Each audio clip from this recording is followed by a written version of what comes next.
Merci de m'avoir invité à Nantes. On va passer ensemble 2 heures, et 2 heures difficiles, parce que, 1, c'est l'heure de la sieste, et 2, c'est les vacances. Merci d'être là, et on va essayer quand même de réfléchir à l'importance du récit de soi. Pourquoi a-t-on tant besoin de se faire un récit de ce qui nous est arrivé ? Ce récit, alors un événement heureux, des événements malheureux, on n'en manque pas, les deux d'ailleurs, on n'en manque pas. Pourquoi est-ce que c'est si important de les raconter à quelqu'un et de voir comment notre entourage parle de ce qui nous est arrivé? Alors voilà, ça c'est donc le schéma, le plan que je propose. Vous voyez que là, il y a un 5 points, un plan rigoureux, que je ne suivrai rigoureusement pas. C'est-à-dire que, dans un premier temps, je vais vous proposer l'idée qu'il y a un récit préverbal. Je fais exprès, récit préverbal. Je vais m'expliquer tout à l'heure. Ensuite, je dirais que le récit solitaire, c'est le tapis roulant qui nous mène au syndrome psychotraumatique et à la dépression. Donc on va essayer de l'éviter. Ensuite, je dirais que le récit partagé, c'est une forme, c'est verbal et pourtant c'est une forme de relation humaine fondamentale. Quand on vit ensemble, on partage des récits, on se présente et à ce moment-là, la parole a une fonction affective et socialisante. Ensuite, je proposerai quelques idées sur les récits collectifs. Qu'est-ce qu'on éprouve au fond de notre corps? Qu'est-ce qu'on éprouve quand on entend les récits d'alentour, quand on entend notre famille, nos amis et la culture dire ce qu'ils pensent de ce qui nous est arrivé? Qu'est-ce que ça fait? Comment le récit des autres s'imprègne en nous? Et je terminerai vers 20h ce soir pour dire que la nouvelle technologie participe aussi à la constitution de nouveaux récits. Voilà donc le plan. Alors, je vais maintenant entrer dans le premier chapitre, le récit préverbal. Voilà ici des gens qui ont une proto-verbalité. Voilà ici un gars qui normalement ne parle pas puisque c'est un chat. Or, les animaux humanisés, les chats, les chiens, mais même les vaches, tous les animaux qui vivent à notre contact, au bout d'un certain nombre d'années, finissent par comprendre un grand nombre de nos mots. Alors, par exemple, les vétérinaires avec qui je travaille, on a fait un groupe vétérinaire et linguistes associés. Eh bien, les chiens arrivent à comprendre à peu près 200 de nos mots. 200 mots.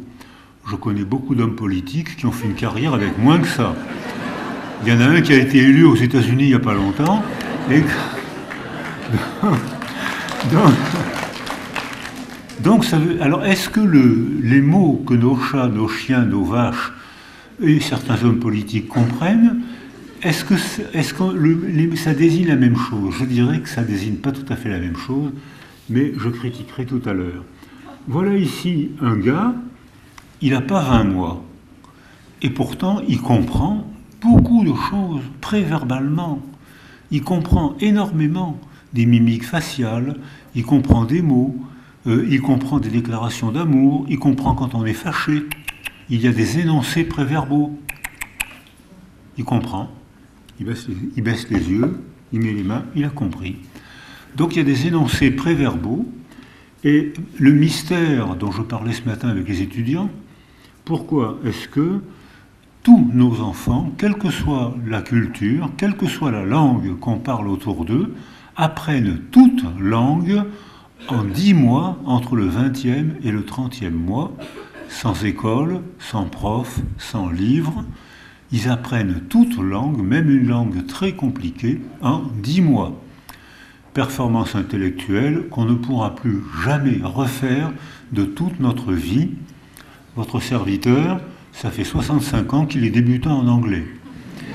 Si j'étais né en Angleterre, j'aurais appris l'anglais en 10 mois, comme tous les petits anglais. Enfin, j'espère. Donc, qu'est-ce que c'est que ce mystère qui fait que tous nos enfants apprennent toute langue en 10 mois? Et puis voilà ici un gars qui nous a enchantés avec des films sans parole. Et on comprenait tout. On comprenait qu'il était amoureux, qu'il était persécuté, qu'il volait au secours d'une femme encore plus pauvre que lui, qu'il était attendri, qu'il était révolté. On comprenait tout, sans un mot. Mystère. Et puis voilà ici un gars à qui il est arrivé un accident neurologique. Un accident, il a perdu l'usage de la parole à cause d'une thrombose de l'artère sylvienne, il est devenu aphasique. Il comprend encore des tas de choses avec la gestualité, avec le théâtre de la gestualité. On lui fait comprendre, il a perdu la mémoire des mots, il a perdu l'accès aux mots, il comprend encore, il comprend le théâtre de la gestualité. Donc, tous ces gens-là restent profondément humains, et pourtant, ils n'ont pas accès, ou ils n'ont plus accès à la parole qui caractérise le monde humain. Alors, donc ça c'est un mystère. Mais donc ce matin je disais, il y a une mémoire sans souvenir. Alors n'ayez pas peur, je ne vais pas rester longtemps dans la neurologie. Mais il y a une mémoire sans souvenir. C'est-à-dire que maintenant, avec la neuroimagerie, on sait que lorsqu'un événement arrive pour un bébé ou pour nous, ou pour une personne âgée, lorsqu'un événement arrive, ça laisse une trace dans le cerveau, une trace que maintenant on sait photographier, c'est la neuroimagerie, et on n'a aucun souvenir de l'événement. Mais notre cerveau, lui, garde une trace de l'événement. Ce qui veut, on le photographie.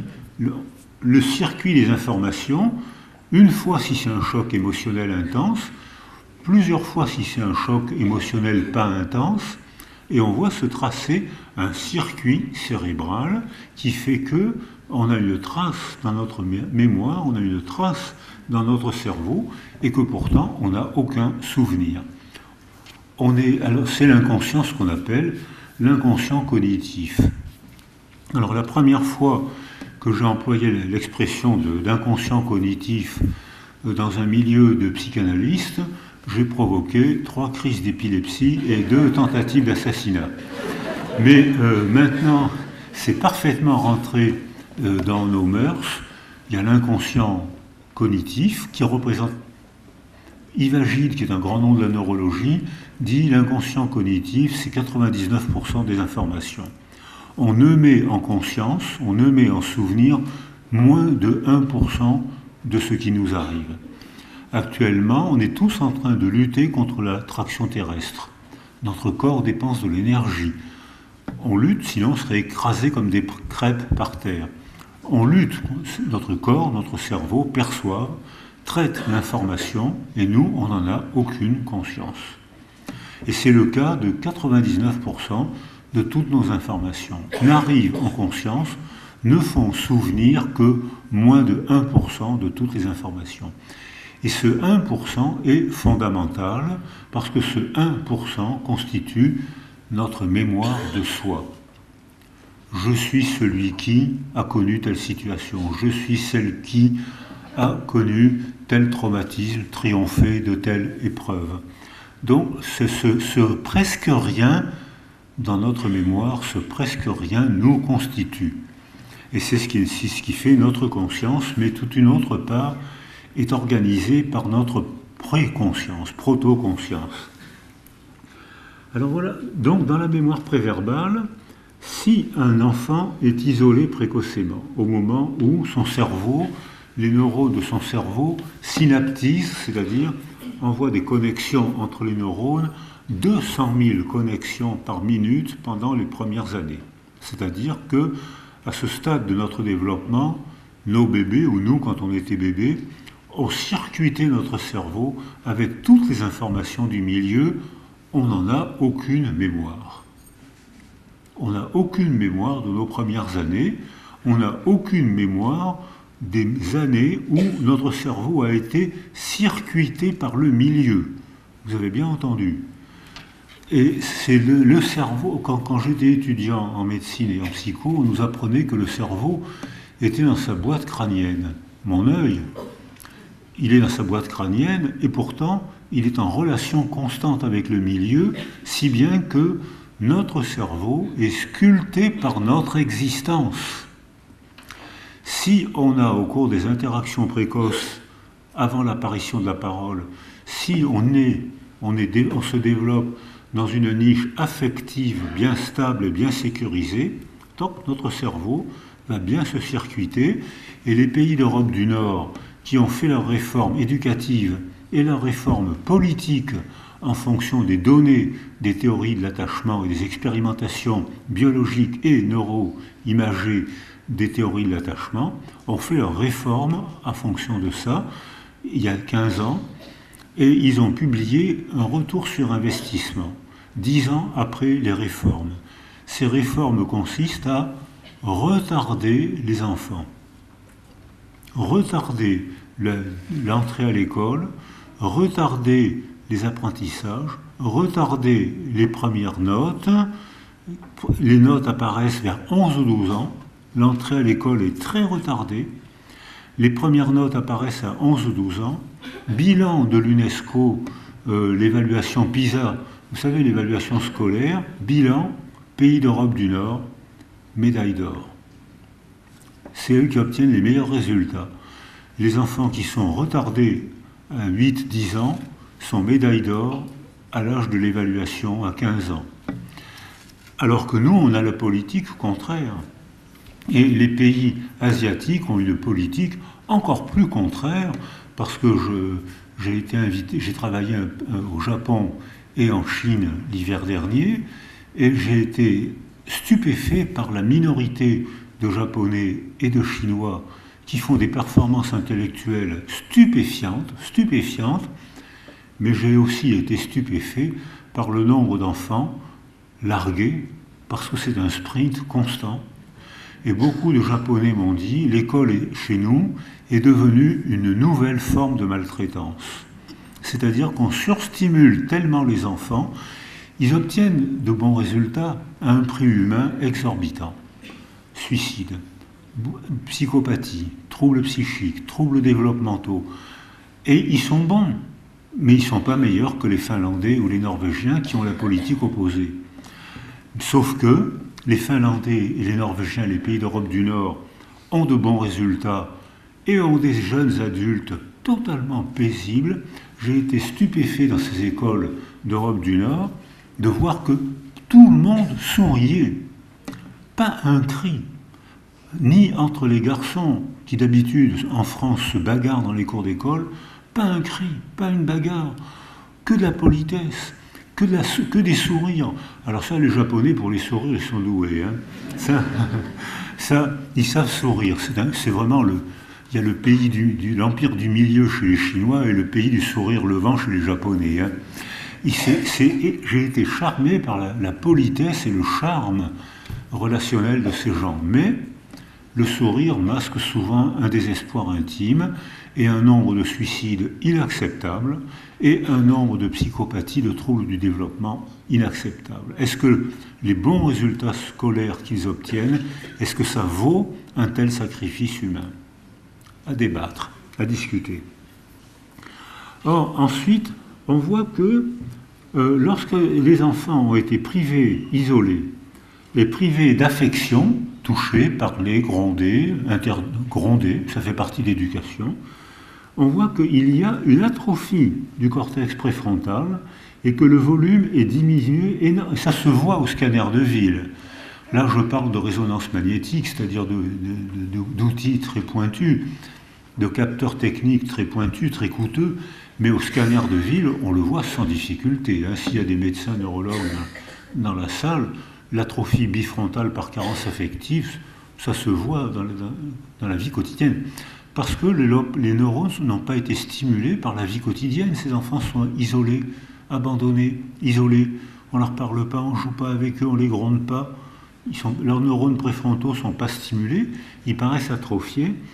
Et une des fonctions du lobe préfrontal, c'est d'inhiber l'amygdale rhinencéphalique, c'est-à-dire une amande de neurones qui est ici, et qui est le socle neurologique des émotions intenses, insupportables.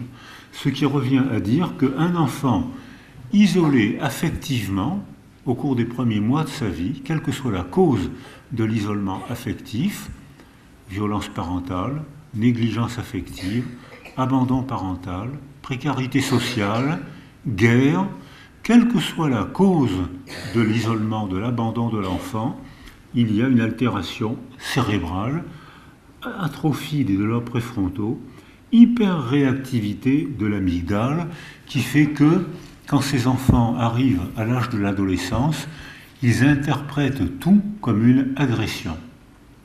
Qu'est-ce que tu as à me parler comme ça? Pourquoi tu me regardes comme ça? Ben, je te regarde pour te dire bonjour. Pourquoi tu me parles comme ça? Tu me manques de respect. Ben, non, je ne te manque pas de respect. Quand on est humain, on se dit bonjour, on se parle comme ça. Ils interprètent tout comme une violence à laquelle ils répondent par la violence, parce que pour eux, toute information est une agression. Et toute information est une agression parce qu'ils ont été isolés précocement, affectivement, sensoriellement, et ils ont été isolés affectivement, sensoriellement, pour une raison familiale, violence, mort de la mère, mort du père, dépression, ou pour une décision sociale, politique, Ceausescu en Roumanie, précarité sociale en France, ou guerre dans beaucoup de pays, comme actuellement dans beaucoup de pays. Ce qui veut dire que dans le raisonnement que je viens de vous proposer, s'il y a des cartésiens dans la salle, ils vont passer 2 heures désagréables. Parce que c'est plus possible de raisonner en disant une cause provoque un effet. Le raisonnement que je viens de vous proposer, c'est un raisonnement complexe, un raisonnement systémique, comme Edgar Morin, qui est adoré par les Nantais, puisqu'il vient souvent ici, il est adoré par beaucoup de gens. En Amérique du Sud, il est considéré comme un demi-dieu en Amérique du Sud. Hein. Je crois qu'il a 30 honoris causa en Amérique du Sud. Donc c'est un demi-dieu. Je ne sais pas ce qu'il a de plus que moi, mais... Donc... j'ai été dans le même lycée qu'Edgar Morin à Paris, au lycée Jacques Decour, un lycée très bien placé au point de vue éducatif entre Pigalle et Barbès. Donc au point de vue structure sociale, c'était très bien. Et il a quelques années de plus que moi, mais on me montre mon carnet scolaire que les profs du lycée avaient gardé. Donc il était parfois bon, pas toujours bon, mais enfin... Et il me dit, est-ce que vous voulez qu'on vous montre le carnet scolaire d'Edgar Morin? Alors je dis, oui, ça m'intéresserait, ça. Ouh là là là là! Je vois le carnet scolaire d'Edgar Morin, je le vois, j'affirme que si Edgar Morin a eu son bac, c'est la preuve de l'existence de Dieu. C'est-à-dire... Il n'y a pas d'autre explication rationnelle. Donc, il arrache son bac, et puis il rencontre Marguerite Duras, qu'il fait rentrer dans sa bande de Saint-Benoît, de la rue Saint-Benoît, et là, réveil psychique, Robert Antelme, David Rousset, Marguerite Duras, il prend le goût de la lecture, il rentre, il fait des études, et c'est devenu l'esprit gigantesque qu'on connaît, et qui est en train de métamorphoser nos manières de penser. Et c'est cette manière de penser que je suis en train de reprendre et de vous proposer. Donc, on ne peut pas raisonner en termes d'une cause. Une cause provoque un effet. C'est une convergence de causes qui provoque un effet, l'aggrave ou le réduit. On est loin de Descartes, là. Hein. On est dans la pensée complexe. Alors, voilà ici, je reprends ce qui s'est passé, c'est-à-dire des enfants anaclytiques, comme je l'ai vu en Roumanie, mais je l'ai vu en Colombie, je l'ai vu en France aussi. Hein.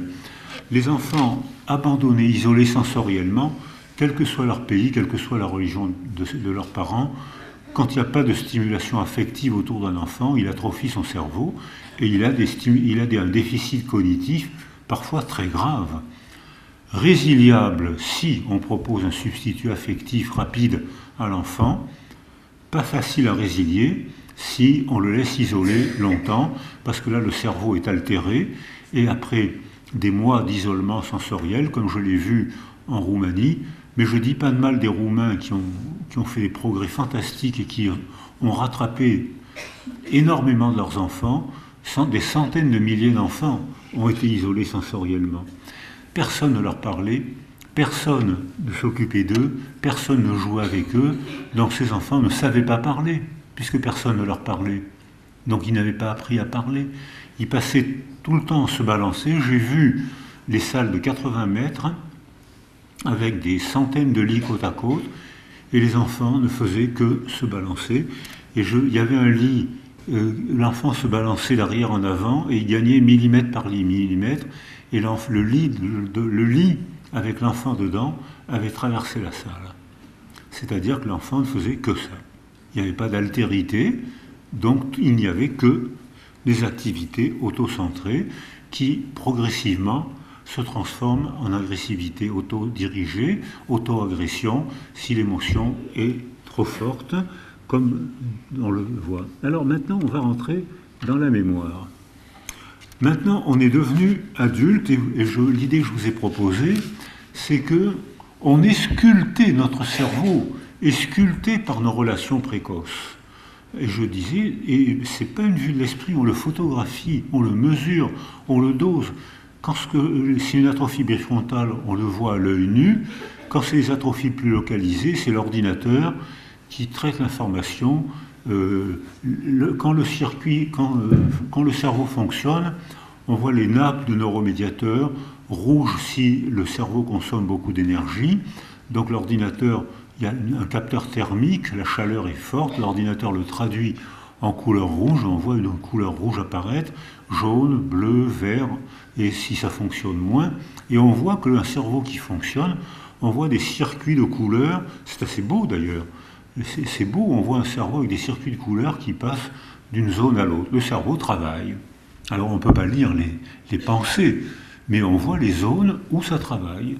Et c'est déjà un renseignement qui pose beaucoup de problèmes. Et bien sûr, ça n'a rien à voir avec la pensée, ça a à voir avec le travail du cerveau. Alors maintenant, c'est résiliable à condition, quand il y a une altération, elle est résiliable à condition qu'on entoure l'enfant d'affection. Les mots ont une fonction bien plus affective qu'informative, c'est-à-dire que si on entoure l'enfant, comme on le fait tous quand on s'occupe d'un enfant, il se débrouille pour reprendre un développement. C'est la définition de la résilience, qui est quand même une définition cucu, hein. Il n'y a pas de plus logique, il n'y a pas plus bébête que cette définition. Ce qui est difficile en revanche, c'est de comprendre les facteurs qui permettent de reprendre un développement résilient. Ça, il faut faire des équipes pluridisciplinaires, centrées autour d'un même thème. Et comme Martine Lanibel y a participé, Manuela est venue aussi. Vous êtes venue à Paris, hein? On a des disciplines différentes, on garde notre spécialité, mais chacun entend la spécialité de l'autre. Il n'a pas acquis sa compétence, mais il entend. Il y a des neurobiologistes de top niveau qui travaillent avec nous, et qui, s'ils étaient restés seuls dans leur laboratoire, auraient toujours méprisé les linguistes ou les psychanalystes, puisqu'ils auraient été convaincus que seule la neurobiologie était importante. Et ils ne deviendront jamais psychanalystes, mais ils savent que la psychanalyse existe, ils savent que la linguistique existe, et ça va leur faire perdre leur aspect sectaire qu'on a tendance à nous enseigner dans les universités. Et à l'inverse, beaucoup de psychologues ou beaucoup de linguistes vont apprendre que la neurobiologie existe, qu'elle n'explique pas tout de la condition humaine. Il est même évident, nécessaire de dire que la neurobiologie existe, mais que ce n'est qu'une part de la condition humaine, parce que sinon on va leur laisser tout le pouvoir explicatif, et une théorie qui est totalement explicative, une théorie qui se prétend totalement explicative, est une théorie totalitaire. Je suis en train de préparer ma conclusion de tout à l'heure. Donc, oui, il y a de la biologie en nous tous. Non, il n'y a pas que de la biologie. Alors, donc, mais ça, il faut faire des équipes pluridisciplinaires pour savoir ça.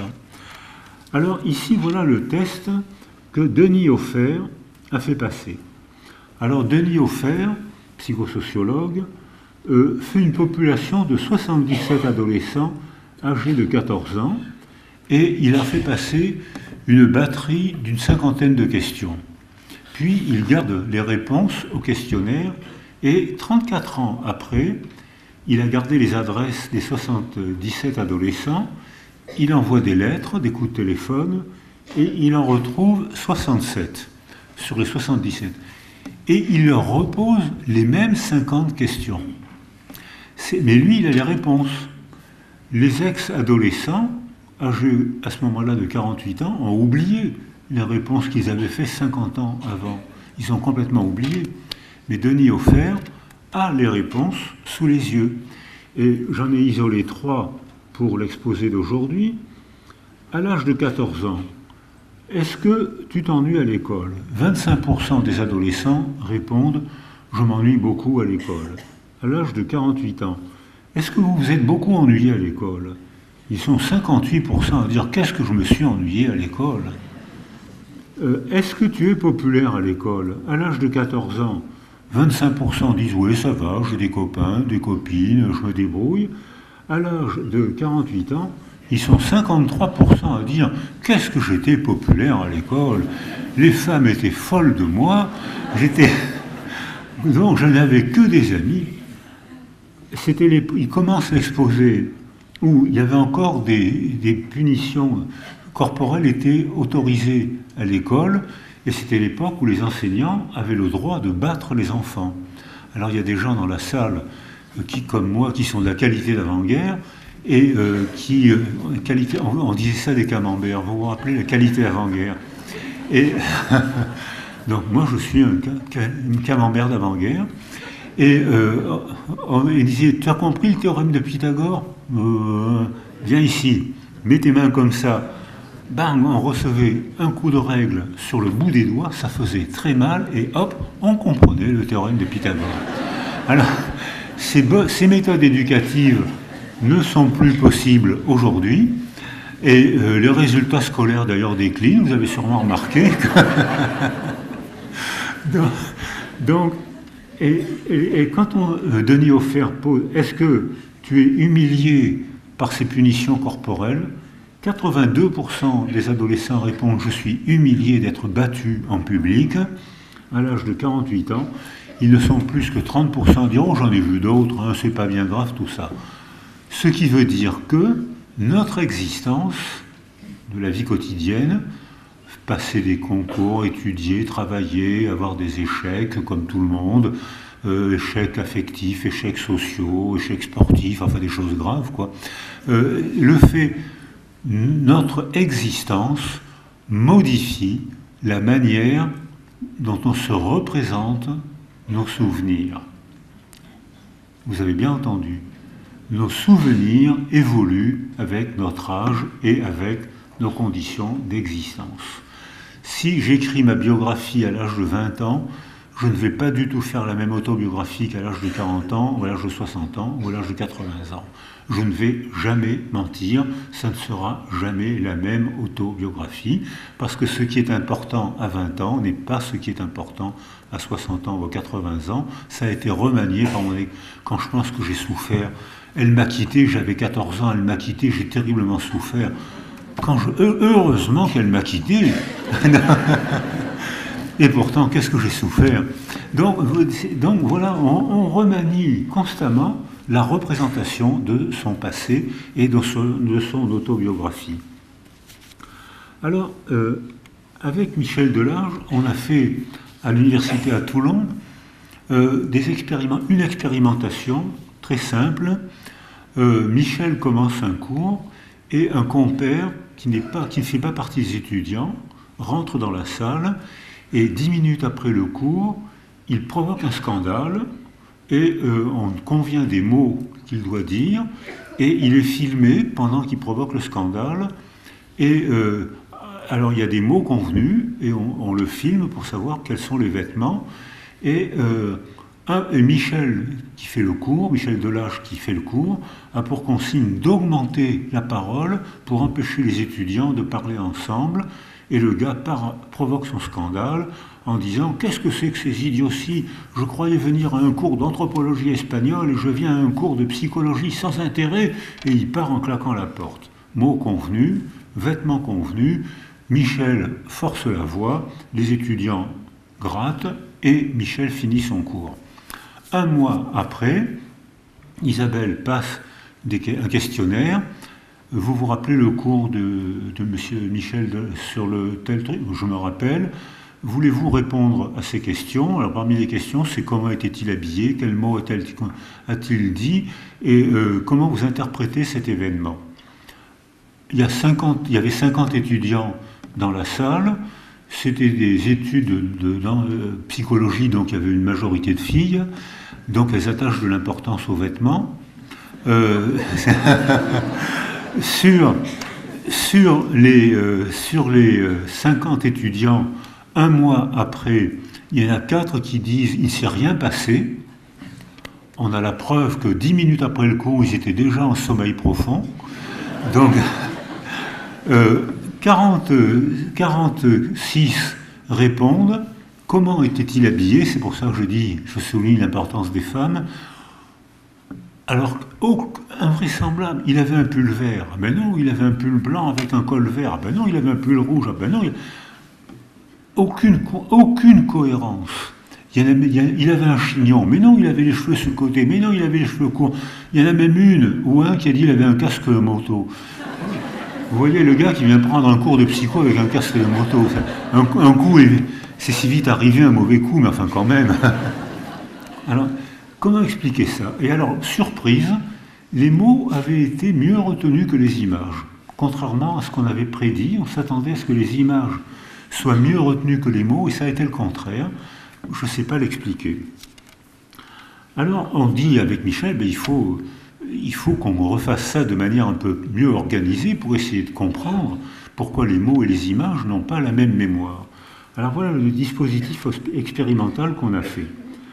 On montre une série de photos d'horreur, une dizaine de photos d'horreur, et une dizaine de photos prétendument jolies, une plage, un bébé, des arbres fruitiers, des photos d'horreur, des accidents de voiture, etc.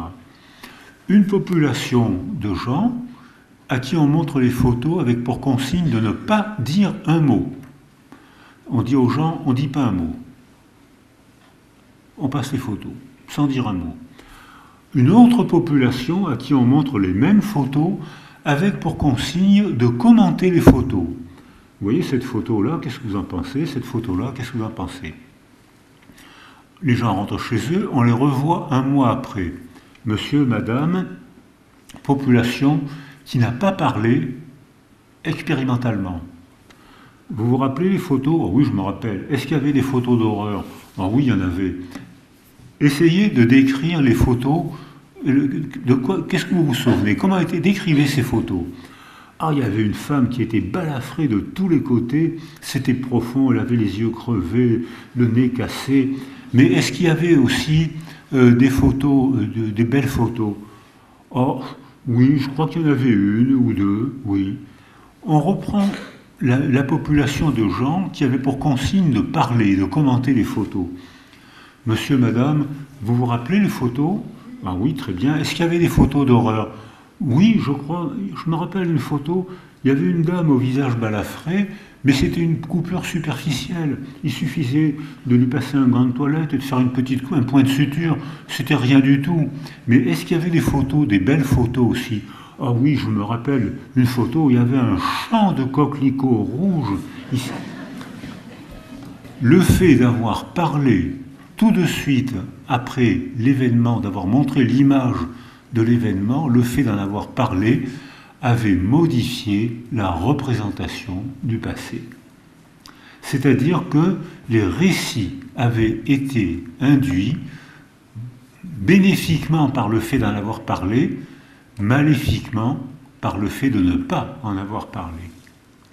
Alors là, on a un petit dispositif expérimental qui nous permet de proposer l'idée que quand on a été vulnérabilisé par un accident de la vie, un trauma, un isolement affectif, une perte réelle qui nous a fait réellement souffrir, dans le réel, le coup, on l'a reçu, la blessure, on l'a reçu, l'orphelinage, la guerre, la précarité sociale, on en a souffert dans le réel.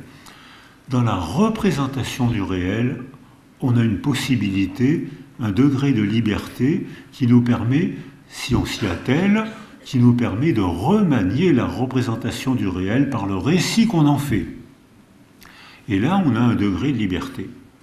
Ou on a un degré de maléfice, parce qu'on peut se taire, ou même on peut aggraver la souffrance si plusieurs fois de suite, on dit oh, cette femme, la pauvre, elle s'en remettra jamais, la pauvre, cette femme, elle s'en remettra jamais, oh, elle s'en remettra jamais, cette femme. C'est-à-dire qu'on révise la mémoire traumatique et on aggrave le syndrome psychotraumatique. Donc je suis dans un raisonnement systémique, ce n'est pas une cause qui provoque un effet, c'est une convergence de causes qui peut réparer l'effet, résilier ou aggraver l'effet si on répète en ayant perdu la faculté de juger et la faculté d'élaborer verbalement pour en faire un récit partagé avec quelqu'un qui m'inspire la confiance ou quelqu'un qui me fait taire. Ou si je vis dans une culture qui me fait taire, ou au contraire si je vis dans une culture qui me donne la parole. Alors voilà ici un exemple de culture qui me donne la parole. Georges Perec, j'espère que vous l'avez lu. Si vous ne l'avez pas lu, l'avenir vous appartient. Georges Perec est né en 1936 à Paris et ses parents, sa famille, disparaît pendant la guerre. Et dans l'après-guerre, il ne sait pas pourquoi ses parents, sa famille a disparu. Il ne sait pas qu'il est juif, ça ne veut rien dire pour lui. Et il ne sait pas pourquoi sa famille a disparu. Sauf qu'il est tout seul. Il est recueilli par une tante et personne ne parle de ce qui s'est passé. Sa famille, la culture française de des années d'après-guerre, personne ne parle de ce qui s'est passé. Sa famille, ce qui lui restait de famille, parce que c'était trop difficile à dire, et la France des années d'après-guerre, parce que la France, il fallait se reconstruire. La France n'avait pas été glorieuse, elle avait été en famine, l'armée française était partie en courant devant l'armée allemande, la collaboration n'était pas un moment de fierté de l'histoire française, et il fallait reconstruire le pays. Et ce dont je témoigne, c'est qu'il y a eu 30 années de gaieté facile, de gaieté dans la rue. Les gens étaient follement pauvres. C'est l'époque où la CGT demandait aux ouvriers de travailler pendant le week-end et de faire des heures supplémentaires gratuites. CGT. Mais dans le contexte des années d'après-guerre, c'est ce qu'il fallait faire. Il fallait reconstruire la France, il fallait inventer la sécurité sociale dans un contexte où il y avait des tickets. Il y avait des tickets de rationnement pour manger. Et dans ce contexte-là, la CGT invente la sécurité sociale. C'était une utopie incroyable. Inventer la sécurité sociale alors qu'il y avait les tickets de rationnement. Et ça a marché, et ça a augmenté l'espérance de vie et la qualité de vie pour tout le monde. Et donc c'était une utopie merveilleuse, mais c'était une utopie réaliste, réalisée. Et donc il fallait le faire. Mais en réalisant cette utopie, cette belle utopie, ça a fait taire toutes les victimes de la guerre de 40. On ne pouvait pas en parler. Et Georges Perec ne peut donc pas parler et poser cet enfant, ne peut pas demander mais pourquoi est-ce que ma famille a disparu? Pourquoi est-ce que j'étais obligé de m'enfuir? Il peut pas, personne ne lui répond, il ne peut pas en parler. Donc il se clive, sa personnalité se clive, c'est pour ça que j'ai pris cette photo, sa personnalité se clive en deux. Mais ce qui fait le clivage psychologique de sa personnalité, c'est le déni de la société, déni probablement nécessaire, c'est pas une critique que je fais, c'était l'adaptation, il fallait se reconstruire, voilà. Après 4 années de désespoir, même plus, il fallait faire ça, ce qui a fait taire les victimes. Donc on a surcoté les résistants, il y en a eu 220 000 en France, hein. Merci les résistants, mais c'était pas 40 millions, c'était 220 000, mais enfin 220 000 c'est une armée importante, et les films, les romans, glorifiaient les résistants, et il y avait Noël, Noël, un père tranquille, ça parle, Noël, Noël, le père tranquille, c'était un gars, tous les Français avaient été résistants, et vous croyez que Noël, Noël, vous croyez qu'il n'a pas fait la résistance, ben détrompez-vous, il a résisté en secret. Et c'était le thème du film, et probablement que culturellement il fallait faire ça, pour redynamiser les Français, leur redonner un peu l'estime de soi, mais ça a fait taire les blessés, quels que soient les blessés, que ce soit les blessés de la guerre de 40, que ce soit les Juifs survivants de la Shoah, que ce soit ensuite, il y a le même phénomène pour la guerre d'Algérie, il y a le même phénomène pour les Arméniens, le génocide arménien. C'est adaptatif, mais cette adaptation peut-être nécessaire fait taire les blessés et les coupe en deux, parce qu'ils ne peuvent pas faire un récit entier d'eux-mêmes. Ils ne peuvent pas dire en entier, ils ne peuvent dire que ce que vous êtes capable d'entendre. Ce que vous n'êtes pas capable d'entendre, parce que vous le déniez, eh bien ils le taisent, et ça fait une crypte, donc ça fait un clivage de la personnalité. Et ce clivage de la personnalité explique en partie les troubles transmis aux enfants. Parce que les enfants de la génération de Pérec ont eu des parents parfois parlants, racontant, sécurisant et tout d'un coup angoissant. Maman, j'aime bien ma mère, elle me sécurise, je m'attache beaucoup à elle, mais quand je lui dis mais pourquoi est-ce que tu ne me parles jamais de ton pays d'origine? Pourquoi est-ce qu'il n'y a que il y a tant de tantes ou d'oncles dont tu ne parles jamais? Ce silence désigne quoi? Parce que comme en musique, le silence fait partie du discours, comme en musique, le silence fait partie de la musique, et dans nos récits aussi, le silence est important. Mais là, il y a un énorme trou silencieux. Qu'est-ce qui désigne ce trou? Et les enfants, donc, se développent le long de parents auxquels ils s'attachent de manière ambivalente, parce que parfois ces parents sont sécurisants, et parfois ces parents sont insécurisants. Ils ne parlent pas de la guerre, ils ne parlent pas de leurs origines, ils ne parlent pas du trauma, parce qu'ils ont été sculptés par le milieu, coupés en deux par le milieu, clivés par le milieu. Alors,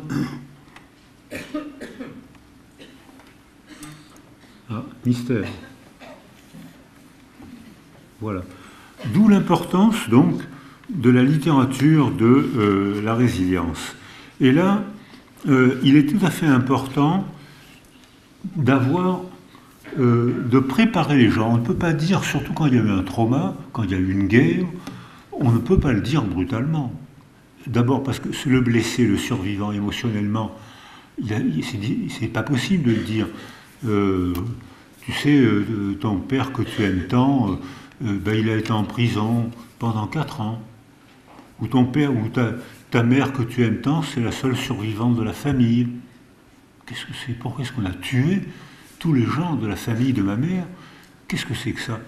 Donc, quand la culture dit, comme je l'ai entendu quand j'étais enfant, si tes parents sont morts, c'est qu'ils ont dû commettre de bien grands péchés.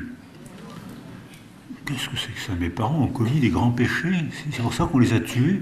On a tué ma famille parce que le discours social, les stéréotypes sociaux provoquent une représentation, donc un sentiment que l'enfant éprouve dans son corps. Parce que l'émotion provoquée par un récit, l'émotion, elle est ressentie dans le corps. Et comme je l'ai dit tout à l'heure, l'émotion, même provoquée par un récit, agit sur le cerveau, modifie la manière dont il fonctionne et modifie même le fonctionnement du corps. Alors là, Descartes, il se met le doigt dans l'œil jusqu'à la clavicule. Là, Descartes, c'est vraiment le raisonnement systémique, une convergence de causes. Donc, alors là, d'où la nécessité de donner la parole aux artistes, aux écrivains. Et Victor Hugo, quand il parle de Cosette, qu'est-ce qu'il fait? Il est en train de changer, quand il parle de Cosette ou de Gavroche, il est en train de changer la culture. Avant Victor Hugo, on disait que les orphelins étaient des enfants sans famille, donc des enfants sans valeur.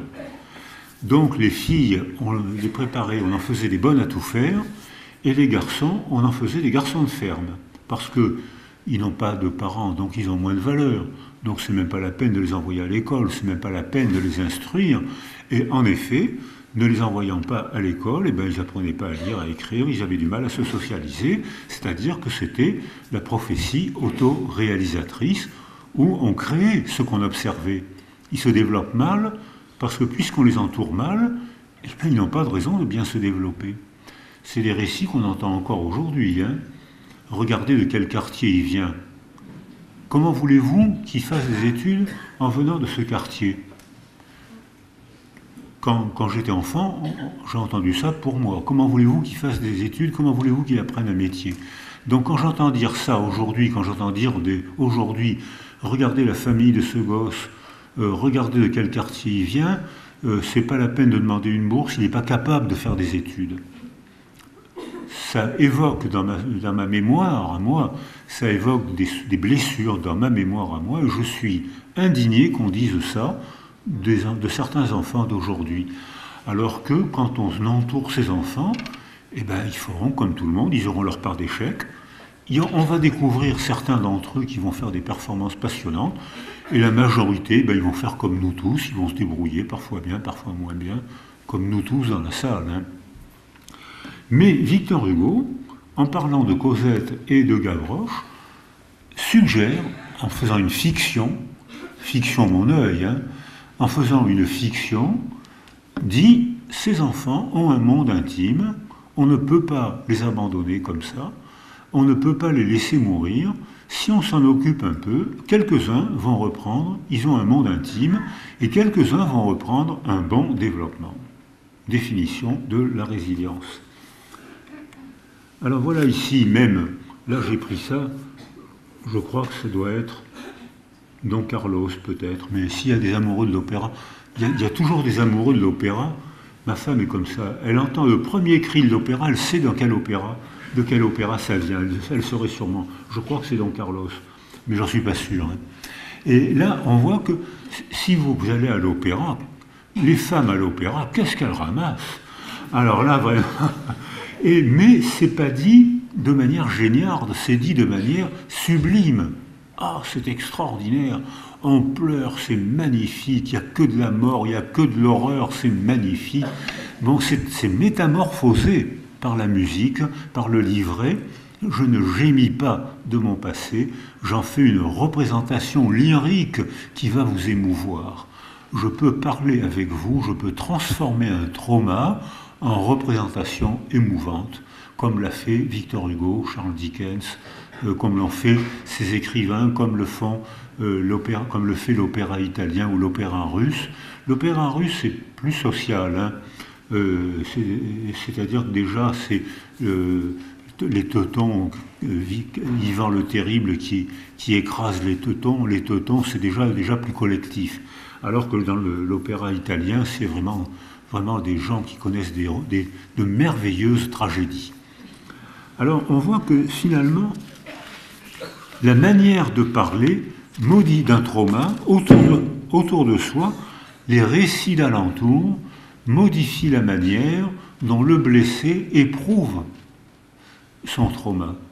Parce que nous, êtres humains, on peut souffrir deux fois. On peut souffrir une première fois du coup qu'on reçoit dans le réel, la fracture de jambe, l'humiliation, la déportation, la prison, la faim, etc. On souffre dans le réel. Et on peut souffrir une deuxième fois de la représentation qu'on se fait de ce qui nous est arrivé. Si bien que si je suis laissé seul, je rumine et j'aggrave la souffrance, ma deuxième souffrance, si j'entends autour de moi dire « Oh ben tu l'as bien cherché » ou « Tu fais partie d'un groupe social inférieur », c'est normal que tu te développes mal parce que tes parents viennent d'une famille de mauvaise qualité, je souffre, je ne me sors pas de la souffrance. Le récit m'empêche de me sortir de la souffrance. Mais si je vis dans un récit qui métamorphose et qui dit Cosette, mais elle a un monde intime, Cosette, elle a des émotions, si on s'en occupe, elle va reprendre un développement. Cette tragédie-là, oui, c'est une tragédie, bien sûr, mais on peut faire une représentation lyrique. On a acquis un degré de liberté. On peut remanier la deuxième souffrance. On peut remanier la représentation du malheur qui nous est arrivé. On ne remanie pas le malheur. Le coup, on l'a reçu. La mort de nos parents, l'agression sexuelle, la fracture de jambe, on l'a reçu, on l'a eu. On remanie la représentation qu'on a du traumatisme ou de la blessure. On a souffert une fois, on ne souffre pas une deuxième fois. Et on souffre beaucoup plus de la deuxième fois que de la première fois, parce que on a fait des neuroimageries. C'est étonnant de voir par exemple comment les adolescents qui ont été isolés précocement et qui ont acquis ce facteur de vulnérabilité neuro-émotionnelle dont je vous parlais tout à l'heure, hein, rappelez-vous, les gens qui ont acquis ce facteur de vulnérabilité neuro-émotionnelle, ils peuvent le remanier sous l'effet des discours sociaux qu'on entend. Là, j'ai pris l'exemple du radeau de la Méduse. Ce tableau, ce qui est une représentation picturale, a remanié un comportement. Avant le radeau de la Méduse, avant le naufrage de la Méduse, au moment du naufrage de la Méduse, le capitaine et les hommes d'équipage mettent les canottes à la mer, se sauvent et abandonnent l'équipage. Et les survivants font un radeau, et ça donne la réalité transformée en mythe du radeau de la Méduse. Et énormément de gens vont voir ce tableau, et ici, là, je ne sais pas si on le voit, il y a une toute petite voile à l'horizon. Et on comprend, c'est une représentation picturale, qui est un récit, une image sémantisée. C'est une image qui dit, ces gens, ces hommes, ces femmes innocents meurent sur le radeau de la Méduse parce que les professionnels les ont abandonnés, les ont lâchés.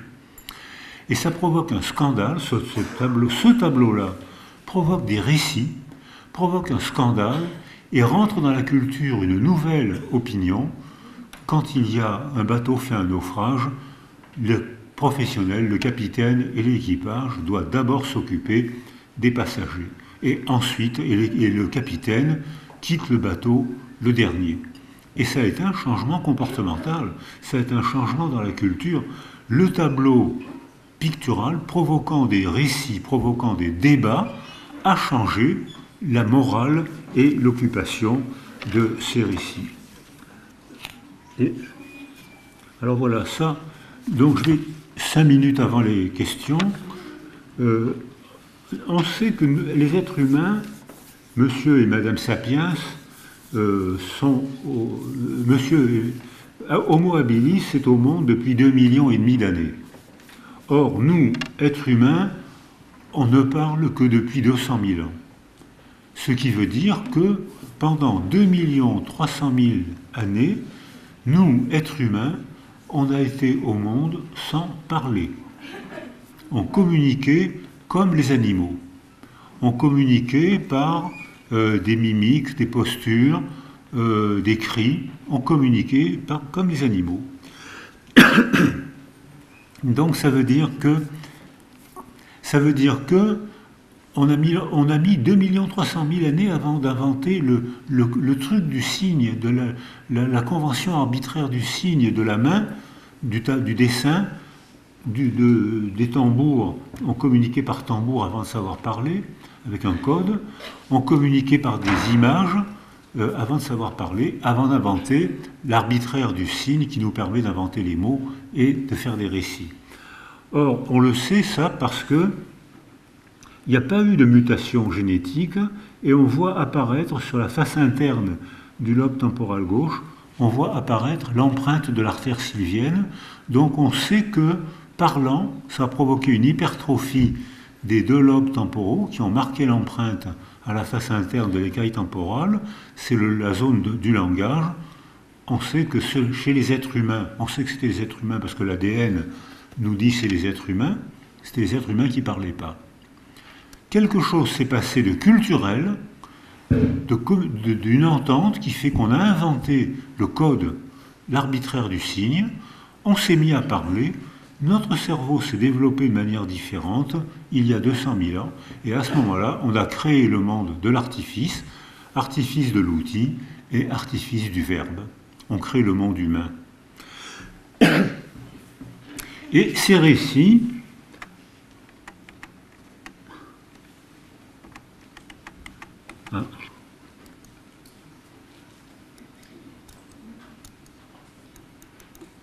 voilà. Et ces récits sont métamorphosés parce que quand l'imprimerie a été... Alors, je vais terminer mon exposé en parlant de la manière dont l'écriture a modifié notre manière de se représenter le monde. Parce que l'écriture aussi, c'est un récit. Il y a, on va dire, 3000 ans, à ce qu'on appellerait aujourd'hui l'Irak, c'est-à-dire Sumer, on ne sait pas qui, invente l'écriture sumérienne. C'est-à-dire, quelqu'un dit, on va prendre 2 blocs d'argile, un morceau de roseau, et on va se mettre d'accord sur les signes, et on va faire un contrat commercial. J'échange un chameau contre 2 chèvres et 3 kilos de bananes. Enfin, j'invente un truc.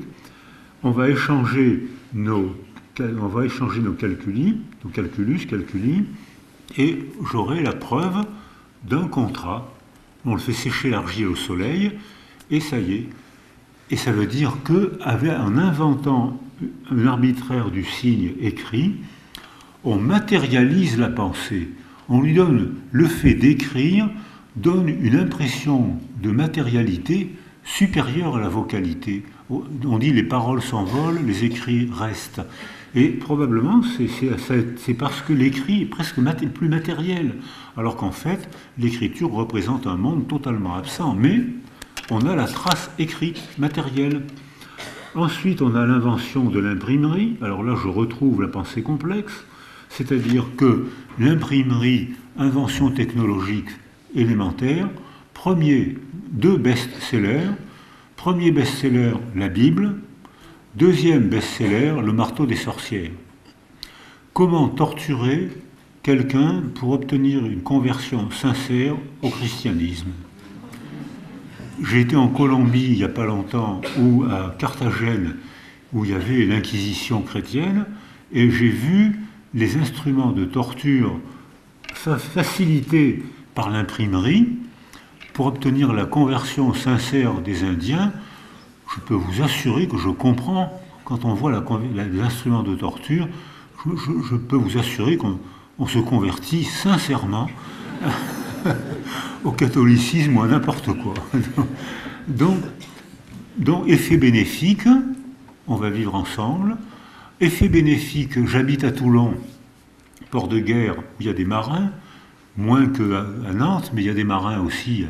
D'ailleurs, il y a beaucoup de gens qui viennent de Nantes et de la région qui font une carrière militaire, mais vous savez où ils prennent leur retraite? À Toulon.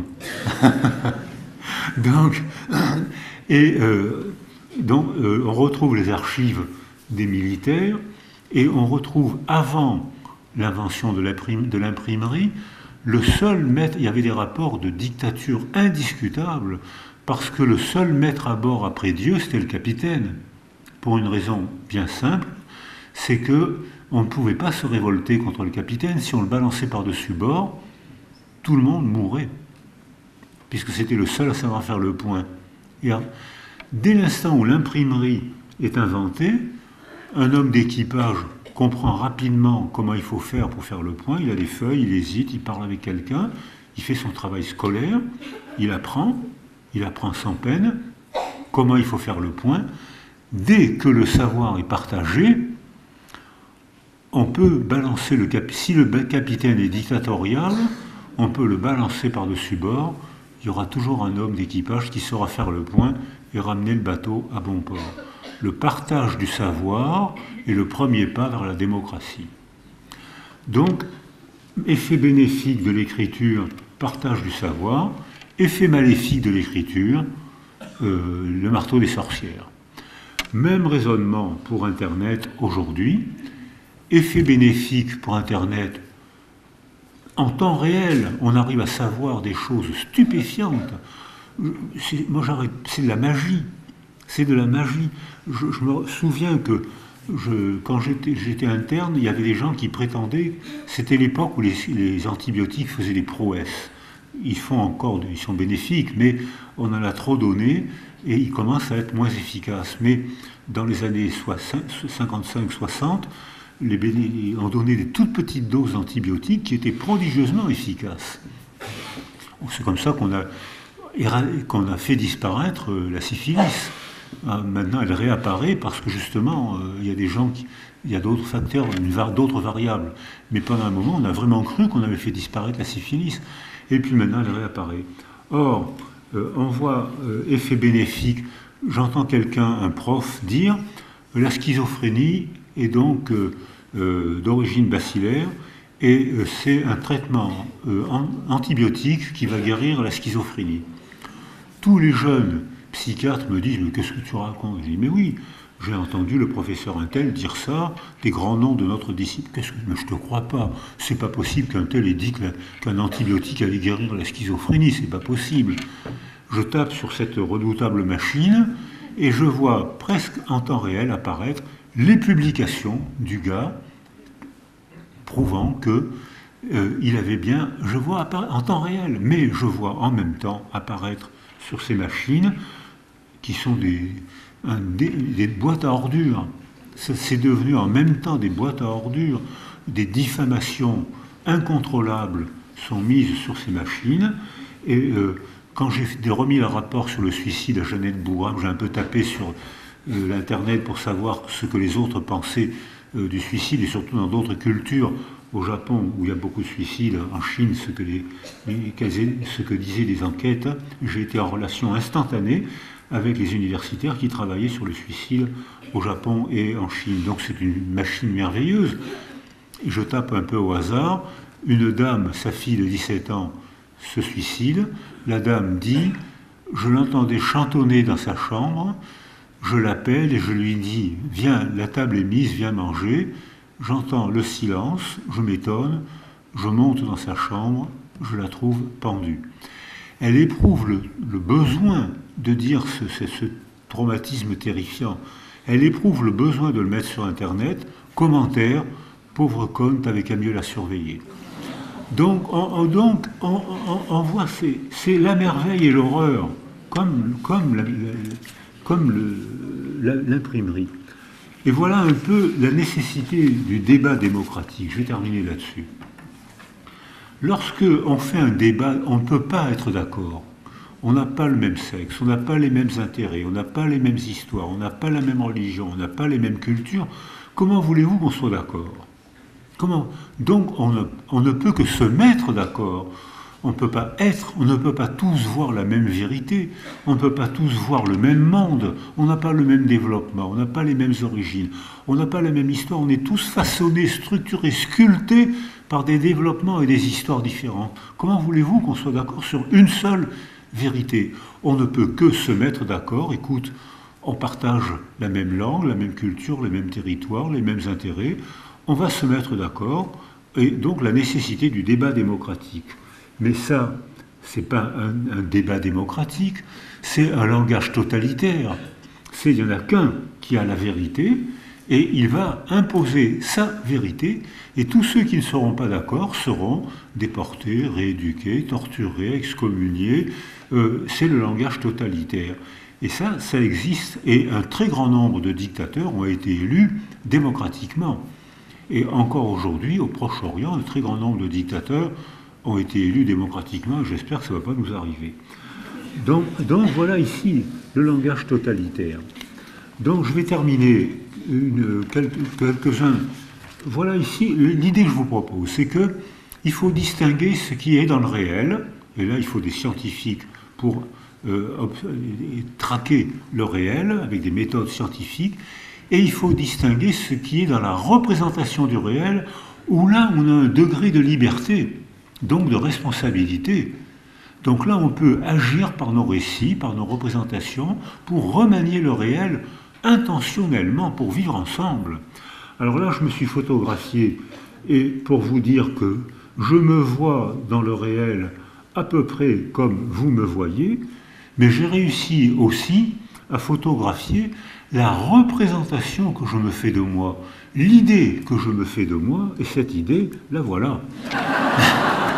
Merci de m'avoir écouté.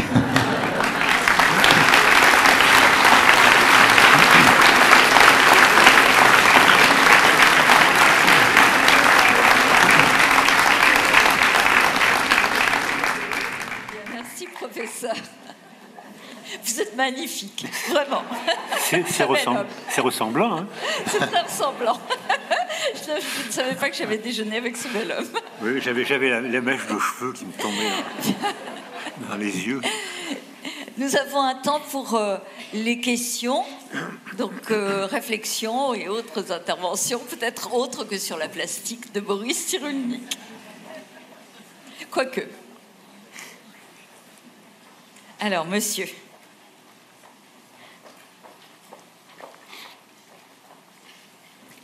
Je vous ai perdu. Ah oui. Merci, vous êtes toujours aussi passionnant. Parlez fort, s'il vous plaît. J'ai un micro pourtant et j'ai une voix forte. Est-ce que les codes culturels, l'histoire éducative dans certaines civilisations peuvent modifier le récit que l'on se fait à travers les codes, l'autocensure, etc. Oui, merci pour cette question, parce que effectivement, c'est la question logique. Alors, la réponse est oui. La structure écologique et sociale du milieu sculpte des cerveaux différents. Et oui, les récits que nos enfants entendent autour d'eux quand ils se développent, les récits familiaux et culturels, sculptent façonnent une représentation de soi différente. Première partie, je travaille au Congo chez les Pygmées. Et j'étais travaillé avec l'UNICEF, et les Pygmées sont en train de sortir des forêts, en grande partie à cause de la déforestation. Et maintenant, on les voit sur les autoroutes. Or, les Pygmées vivent pratiquement tout le temps à l'ombre, parce qu'il y a des forêts, ils sont presque tout le temps à l'ombre. Mais donc, ils sont petits parce que la base de leur cerveau n'est pas stimulée, les hormones de croissance sont moins stimulées, et depuis qu'ils sortent des forêts, ils reçoivent plus le soleil, le diencéphale, c'est-à-dire la base du cerveau, est stimulée, ils augmentent la sécrétion des hormones de croissance, et les pygmées, en une génération, ont grandi de 20 à 30 cm. On voit la même chose d'ailleurs chez les femmes chinoises, où maintenant les femmes chinoises, les mères ou les grands-mères étaient toutes petites avec les jambes tordues à cause du rachitisme et parce qu'on mettait les petites filles au travail dès l'âge de 7-8 ans. Et maintenant, vous avez des Chinoises d'1,80 m avec des longues jambes droites parce qu'elles vont à l'école et parce que les conditions sociales, elles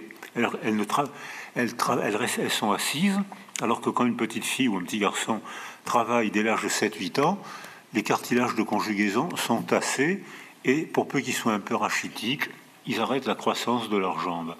Donc la morphologie, l'anatomie est la conséquence de la structure écologique et les sculptures cérébrales sont différentes aussi. Les pygmées vivant à l'ombre étaient tout le temps à l'affût des mouvements des feuilles parce que c'est dans les feuilles qu'ils trouvaient le gibier. Quand une feuille bouge comme ça, c'est qu'il y a un singe. Ils mangent les singes. Ils mangeaient les singes. Donc, ils avaient des sarbacanes ou des flèches et ils voyaient le moindre mouvement de feuilles que ne voient pas les Bantous et que votre serviteur était loin de voir. Hein. Et eux, ils percevaient le mouvement des feuilles et ils savaient une sémiologie presque de la feuille et ils savaient quel animal était derrière la feuille. Ils tiraient avec la sarbacane, avec une flèche empoisonnée, et ils avaient un singe ou un animal à manger. Je vais travailler chez les Inuits au nord du Québec. Là, il n'y a pas d'arbres. Là, au contraire, les enfants sont tout le temps à l'affût d'une ombre sous la glace. Parce que si une ombre passe sous la glace, c'est que c'est un poisson qui va, ou bien c'est un phoque qui s'apprête à sortir. Et j'ai vu un petit garçon, une ombre passe sous la glace. Le petit garçon de, 10 ans, part comme une flèche sur un trou qui était par là. Il devance le phoque qui sort et il lui plante les doigts dans les yeux et il sort le phoque il l'avait vu sous la glace, ce que votre serviteur n'avait pas vu. C'est-à-dire que notre perception du monde n'est pas la même selon la structure écologique du milieu qui elle-même est la conséquence de structures, conséquences économiques comme chez la déforestation, ou conséquences aussi, comme les Bantous, qui persécutent encore aujourd'hui, moins, mais encore aujourd'hui, qui persécutent les Pygmées. Donc là, je suis dans un raisonnement systémique, un raisonnement complexe. La manière dont les récits parlent de notre condition, je pense aux intouchables chez les hindous. Alors même si actuellement il y a une sorte d'affirmative action chez les hindous, qui est mal prise d'ailleurs par d'autres Indiens, mais ça c'est leur problème politique, culturel, de savoir comment ils vont lutter contre les castes. Et chez les hindous, les enfants intouchables s'identifiaient au statut intouchable parce que les récits qu'ils entendaient, les récits d'alentour, leur disaient « vous êtes impurs, attention, ne vous baignez jamais en amont d'un aristocrate ou d'un prêtre, vous êtes impurs, vous risquez de les souiller. » Et j'étais avec un ami indien qui a fait fortune dans le cinéma de Bollywood, c'est comme ça que je l'ai connu, parce que maintenant il a une maison magnifique à Toulon et il continue à faire des films bollywoodiens qui sont des merveilles de naïveté, mais on se laisse prendre, tellement c'est mignon, c'est beau. Et il m'a, à un moment, je l'accompagne, et alors je ne comprends pas le langage des intouchables, mais les Indiens cultivés ont un très bel anglais, hein, que je comprends mieux que l'anglais des Anglais. Hein, et ils ont un très bel anglais. Et à un moment, on va parler avec les intouchables, qui maintenant font des études, et un enfant d'intouchable, sa mère s'adresse à lui et lui dit, et l'appelle « ma petite ordure adorée ». Ils avaient totalement intériorisé le statut d'intouchable dit par un récit. Et c'était devenu leur statut. Nous, dans notre famille, on est intouchable, on pollue les aristocrates ou les philosophes. Les philosophes sont une caste supérieure aux guerriers. Alors que chez nous, on a plutôt tendance à considérer que les philosophes sont en bas de gamme et que les guerriers et les industriels sont haut de gamme. Mais ça peut se négocier, hein, ça peut... donc voilà, donc pour enfin répondre en une phrase à votre question, notre cerveau est sculpté par notre milieu, qui lui-même peut être la conséquence de décisions écologiques ou économiques, et la représentation qu'on se fait de soi-même peut être déterminée par des récits d'alentour. Merci. Alors, monsieur, par où est-ce que je vais vous attendre? Je fais le tour par là.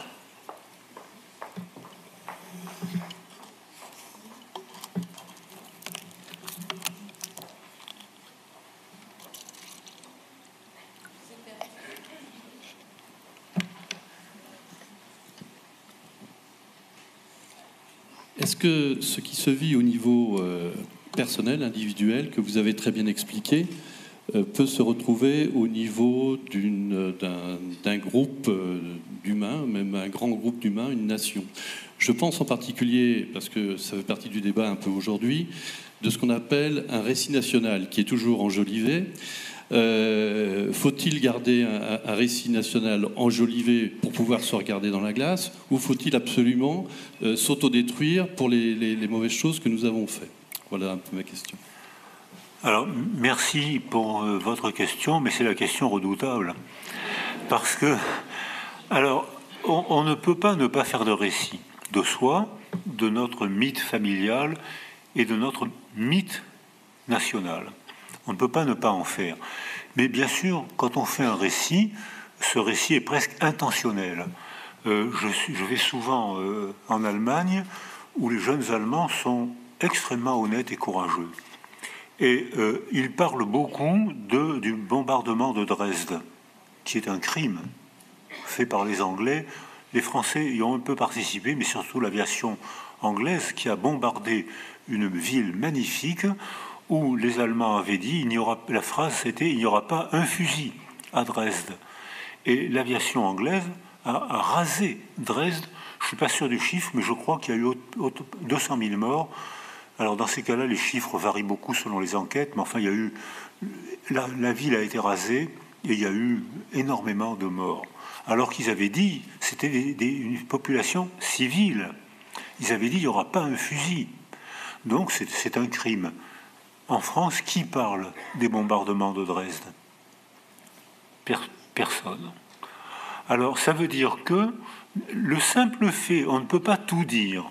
Et je disais aux étudiants ce matin, notre cerveau a une fonction de réduction et les récits qu'on fait ont une fonction supplémentaire de réduction supplémentaire.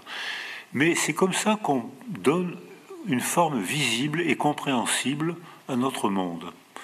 Mais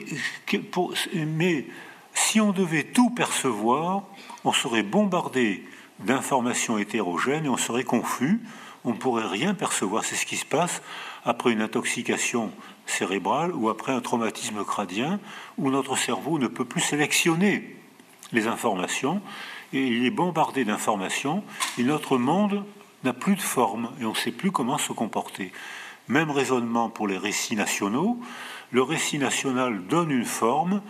De préférence, c'est la forme de celui qui a pris le pouvoir, du parti politique qui a pris le pouvoir, et qui ne ment pas en choisissant certaines informations pour en faire un récit mythique qui revalorise l'estime de soi. On a besoin d'avoir une estime de soi, on a besoin d'un récit pour avoir une conduite à tenir et pour que notre monde ait une cohérence. Mais il faut savoir que dans une autre culture, dans un autre pays, dans un autre sous-groupe, on fait d'autres récits tout aussi authentiques et tout aussi vrais. Alors là, pour les philosophes cartésiens, dites-moi où est la vérité. Moi, je dis, je peux vous dire où est votre vérité, mais dites-moi où est la vérité. En voilà un qui disait où était la vérité. Il y en a d'autres. Hein. J'ai pris actuellement, je disais ce matin, j'ai commencé ma vie en subissant un récit totalitaire, et j'arrive au dernier chapitre de ma vie en voyant réapparaître un autre récit totalitaire. Donc, on a le droit d'avoir des religions différentes, c'est inévitable, puisque les anthropologues avec qui je travaille disent qu'aujourd'hui sur Terre, selon la définition qu'on attribue au mot religion, il y a actuellement sur Terre aujourd'hui entre 10 000 et 50 000 religions différentes.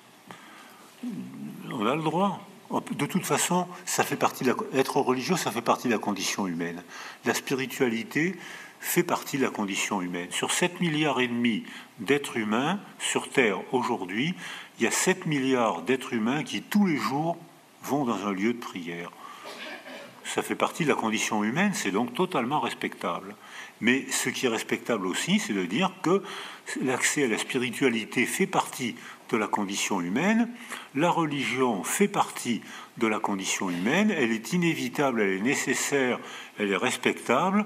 Ce qui n'est pas respectable, c'est que là, que ce soit une religion sacrée ou une religion profane, c'est que quand quelqu'un a l'armée ou la police et veut l'imposer aux autres, sachant que la principale arme du régime totalitaire, c'est pas l'armée, c'est pas la police, c'est la soumission au conformisme.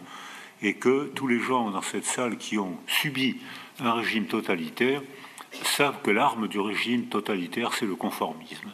D'où la nécessité de Turlupin, d'où la nécessité de romanciers qui vont inventer, soi-disant, des romans scandaleux, d'où la nécessité de cinéastes qui vont provoquer des scandales eux aussi, et on ira leur dire qu'on n'est pas d'accord avec eux, on va s'engueuler, on ne sera pas d'accord, mais on va fabriquer de la culture. Alors que là, on fabrique que de la mort.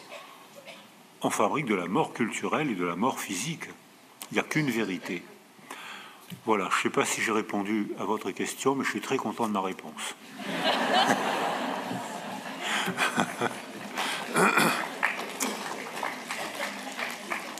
J'ai une question par ici. Bonjour. Là, vous parlez des récits qui sont quelque part exprimés verbalement.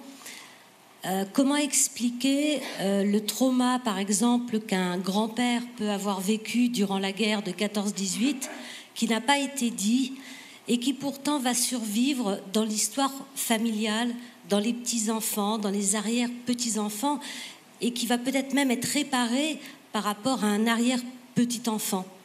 Comment est-ce qu'on peut expliquer ce phénomène ? Que le grand-père raconte une guerre où il n'a pas été ? Alors que le grand-père, par exemple, vive un traumatisme durant la guerre, par exemple, de 14-18, que ce traumatisme n'a pas été verbalisé, donc n'a pas été partagé avec la famille, et qu'un arrière-petit-fils va quelque part ou réparer, ou alors que l'histoire va se transmettre de génération en génération, alors que la famille n'était pas du tout au courant. Merci pour cette question, parce que elle est, alors là, vraiment, c'est la règle. Quand un homme, une femme connaît un traumatisme, il a du mal ou il ne peut pas en parler à ses propres enfants. Alors qu'il a souvent du plaisir à en parler à ses petits-enfants ou à ses arrière-petits-enfants. Alors ça, c'est une question, c'est un mystère. Et c'est la règle. Quel que soit le traumatisme, j'ai des amis arméniens qui m'expliquent que ils ont mon âge et ils ont vu la grand-mère avec une énorme cicatrice d'une oreille à l'autre, c'est-à-dire que un détenu de droit public les prisons avaient été ouvertes pour que les détenus égorgent le plus grand nombre possible de catholiques arméniens, de chrétiens arméniens. Et elle, l'égorgeur, n'avait pas enfoncé, je ne sais pas ce qui s'était passé, il avait simplement fait une énorme coupure et il avait raté les carotides. Et tous les enfants voyaient la cicatrice parce que les Arméniens survivants étaient dans le désert. Donc on ne pouvait pas recoudre ce qu'on aurait fait aujourd'hui, donc elle avait gardé une énorme cicatrice.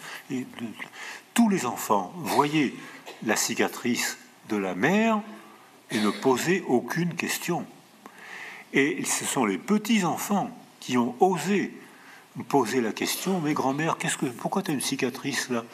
Alors, et la grand-mère a répondu en souriant à ses petits-enfants, alors que quand quelques enfants posaient la question, je t'expliquerai plus tard. Mais plus tard, c'est toujours plus tard.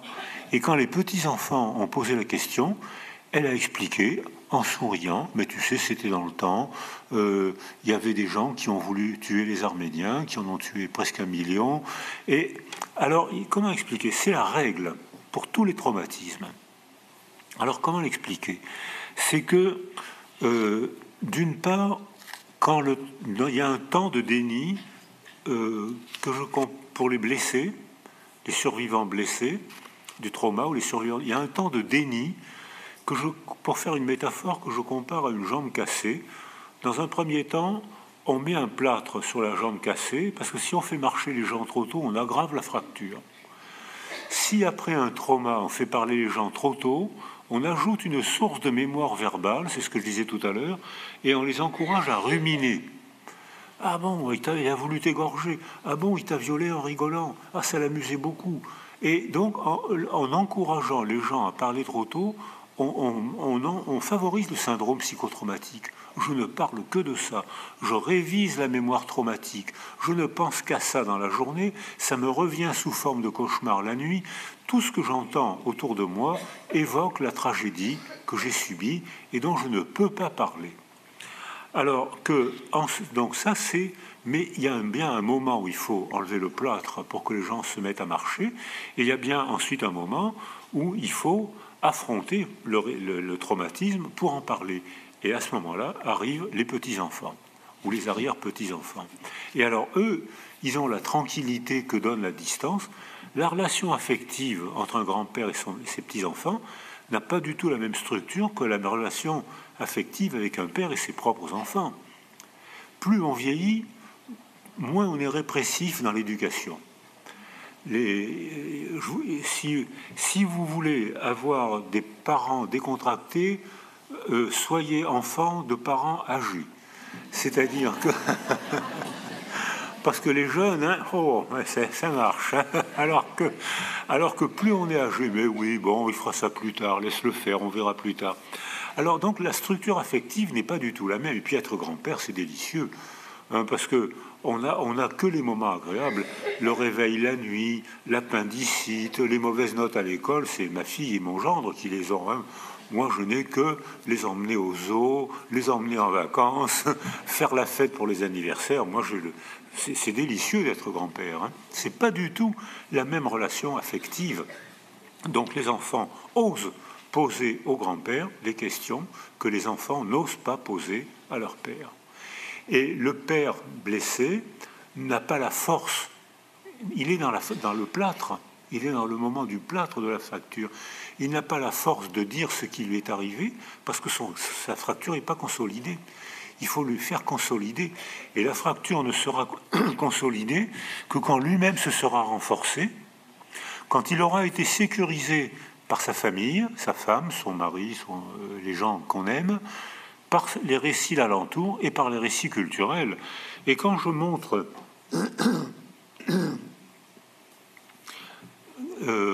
Georges Perec s'est tu pendant 30 ans. Il a été un des premiers à oser parler de la Shoah. Et encore, il en a parlé parce que c'était le langage crypté, d'où la nécessité de faire un roman. C'est-à-dire qu'il écrit la disparition. Alors ses parents disparaissent, son père s'engage dans la Légion étrangère, il disparaît. Sa mère l'accompagne à la gare de Lyon pour l'envoyer dans une pension à Villard-de-Lans. Elle disparaît. Ses tantes disparaissent. Ses cousins, cousines disparaissent. Sa famille disparaît. Et il se retrouve seul. Plus de famille. Il comprend. Il a 8 ans et il ne comprend pas pourquoi sa famille disparaît. Or, on sait maintenant que la carence affective provoque des dégâts encore plus grands qu'une violence éducative. Et donc il est hébété, il est mauvais élève, il comprend pas, il est hébété, jusqu'au moment où il comprend que ses parents sont morts, ils ne reviendront jamais, et l'enfant décide de devenir écrivain pour écrire leur autobiographie. L'autobiographie de ses parents qu'il n'a jamais connus. Fiction autobiographique. L'autobiographie de ses parents. Et étant désormais motivé, il devient bon élève. Et mon ami Ferreri était professeur à Saint-Antoine. Il a eu comme archiviste, il est rentré au CNRS. Et c'était un homme très cultivé, un homme adorable. Sauf que il était clivé. Il avait en lui une crypte dont il ne pouvait jamais parler. Et pour redevenir entier, il a écrit un roman qui a eu le prix Renaudot, et qu'il l'a mis sur une orbite des grands romanciers et des grands scénaristes, ceux qui font les scénarios de films. C'est pas scénographe, c'est scénariste de notre époque. Et quand on lit La disparition, comme vous l'avez fait ou comme vous le ferez ce soir, parce qu'il faut lire ce livre, on dit tiens, c'est poétique. Tiens, c'est étrange, qu'est-ce que c'est que ce style? Et on met plusieurs pages pour comprendre que ce qui a disparu, c'est la voyelle E. Et ce n'est que dans W ou Souvenir d'enfance qu'il avoue le procédé crypté, la crypte. Le procédé, il écrit un livre sans la voyelle E pour désigner mes parents disparus. On est dans le langage crypté, la poésie de l'étrangeté, l'expression de soi sous forme de roman. Alors, il dit que c'est un roman, mais en fait, ce roman disait le vrai. Il inventait quelque chose qui disait la vérité. Et la vérité, c'est ce que moi, enfant, j'ai pensé, j'ai ressenti plutôt pendant des années, parce que je ne comprenais pas pourquoi ma famille avait disparu. J'avais 6 ans, 8 ans, 10 ans. J'ai mis des années, dit Pérec, à comprendre pourquoi j'étais sans famille et pourquoi ma famille avait disparu. Et c'est le roman, l'invention, le remaniement, c'est ce qu'on disait ce matin avec les étudiants, c'est le remaniement qui lui a permis de devenir écrivain et scénariste. Donc merci pour votre question, parce qu'elle est source d'étonnement dans les familles. Alors il y a des familles qui le prennent très bien, et il y a des familles qui sont blessées par le silence du grand-père. Pourquoi tu m'en as pas parlé? Et il y a des familles, au contraire, qui découvrent le grand-père. Alors j'ai la même histoire, c'est une femme qui rentre dans la résistance française à l'âge de 15 ans, parce qu'elle ne supporte pas l'occupation allemande. Elle a 15 ans, elle est ouvrière, parce que dans ma génération, les filles allaient à l'usine après le certificat d'études à 12 ans. Et elle restait debout 10 heures par jour à l'usine. Un ouvrier sur 3 était une fille. Et les chronomètres chronométraient le temps où elles allaient aux toilettes pour qu'elles ne restent pas assises trop longtemps. Donc les conditions d'ouvriers et d'ouvrières étaient vraiment difficiles. Elle distribue des tracts, elle fait la gamine, elle a un peu d'argent, elle fait des tracts à compte d'auteur qu'elle distribue, et des gens la repèrent et lui disent non, si tu fais ça, tu vas être arrêté, comme des lycéens ont été arrêtés, sont morts fusillés ou morts en déportation, et des gens lui disent ne fais pas ça, tu vas mourir, viens avec nous, on va t'apprendre comment il faut faire. Ils lui apprennent à tirer au revolver. Arrive un chef de la Gestapo à Villeurbanne. Les gardes du corps se méfient pas de cette grande fille qui arrive, armée, qui tue le chef de la Gestapo. Les compères résistants tirent sur les gardes du corps qui ne tirent pas sur la fille ou n'arrêtent pas la fille pour se protéger eux-mêmes. Elle peut s'enfuir. Elle garde le revolver et le lendemain, elle va dans le village où 30 otages ont été pris et fusillés sans jugement. Et elle se promène dans son village et elle pense, elle a 15-16 ans, et elle pense, cet enfant est orphelin à cause de moi, cette femme pleure à cause de moi, cette ferme ne marche plus à cause de moi, et elle commence une carrière d'auto-agression pour expier sa faute, culpabilité. Elle n'est pas coupable d'avoir tué le chef de la Gestapo, elle est coupable de la mort des 30 otages. Et elle commence à se punir, et dans le cadre de ces auto-punitions, elle épouse un haut fonctionnaire. Et, ce qu'il ne faut jamais faire. Et donc, un haut fonctionnaire est déménagé tous les 3 ans, et à chaque déménagement, elle emporte dans une boîte en fer, avec un chiffon huileux, son revolver, qui est la preuve de son acte héroïque de résistance et de sa culpabilité. Et elle met le revolver au milieu de la salle à manger à chaque déménagement. Aucun de ses enfants ne pose de questions. Un jour, un petit enfant, âgé de 15 ans lui aussi, ouvre la boîte, voit le revolver, s'étonne, qu'est-ce que c'est que ça? Et la patiente, ma patiente, parle devant ses filles, elle n'avait que des filles, parle devant ses filles, voilà, pendant la guerre, j'étais résistante, et elle leur explique en 2 mots. Stupeur des enfants qui avaient vu la boîte en fer blanc, qui ne savaient pas, parce que la mère en avait parlé. Interprétation du petit-fils. Mais grand-mère, mais tu es un héros, il faut que tu vas faire un roman, grand-mère, c'est magnifique. Et le petit-fils donne la parole à sa grand-mère. Et sa grand-mère écrit un petit manuscrit de 50 pages qu'elle m'a donné, qu'elle a fait un petit tapuscrit qu'elle m'a donné, et c'est le petit-fils qui a donné la parole à sa grand-mère, parce que la grand-mère n'avait pas pu le dire à ses enfants, et les enfants, peut-être probablement oppressés, n'ont pas osé poser de questions à leur mère. Donc votre question est passionnante et pertinente, ça ne veut pas dire toujours facile dans les familles, mais voilà, c'est comme ça dans presque toutes les familles. Merci. Et peut-être une dernière question. Alors, je reviens devant.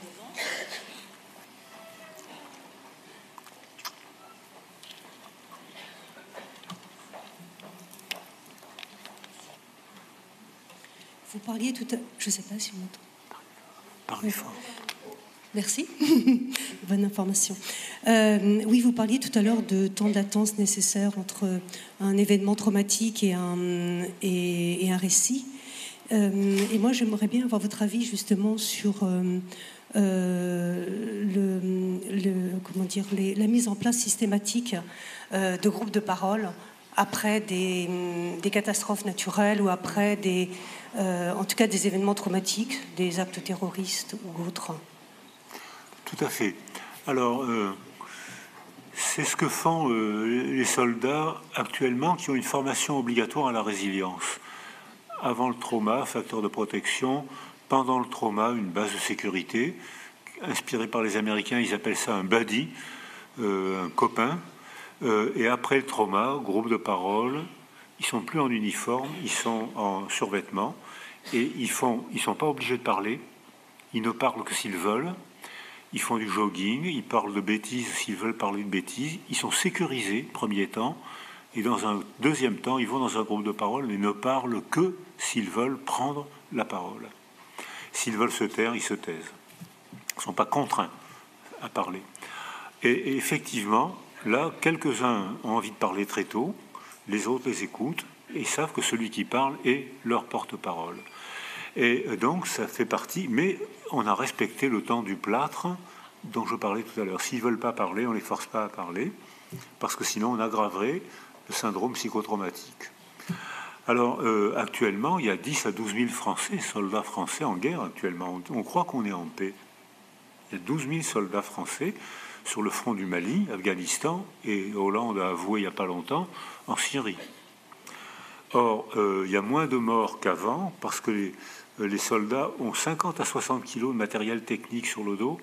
Ils ont des caméras infrarouges, ils ont pour les combats la nuit, ils ont un gros matériel, ils ont un téléphone portable. Donc il y a beaucoup moins de morts que pendant la guerre de 14-18 ou pendant les guerres de 39-40 où il y a eu des dizaines de millions de morts. Il y a beaucoup moins de morts parce que la technologie les protège et parce que les morts maintenant c'est des civils. Je parlais de Dresde tout à l'heure. À chaque guerre, c'est les civils et surtout les enfants qu'on tue de plus en plus au cours des guerres.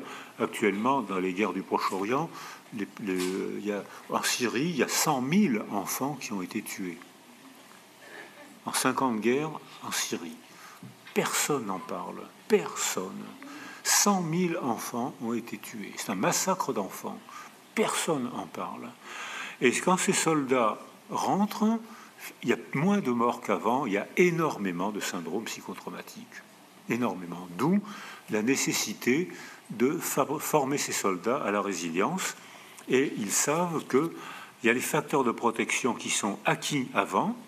C'est le cerveau, je vous ai montré. Lorsqu'on a été sécurisé, le coup dans le réel, on le reçoit, mais on redémarre plus vite si quelqu'un nous tend la main ou la parole, on redémarre plus vite. Si on a été isolé précocement, on a acquis un facteur de vulnérabilité neuro-émotionnelle. Le coup qui nous frappe, on a du mal à redémarrer parce qu'on a déjà été vulnérabilisé par une défaillance développementale pré-parolière, pré-verbale au cours des premiers mois de notre vie.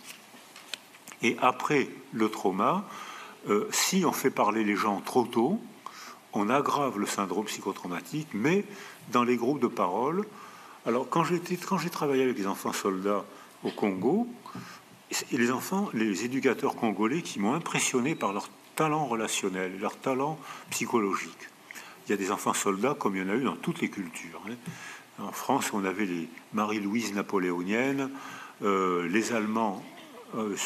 Si vous allez au cimetière de Caen, le cimetière allemand de Caen, on voit sur les tombes, il y a plein de tombes de 12 ans. De petits hommes, des enfants.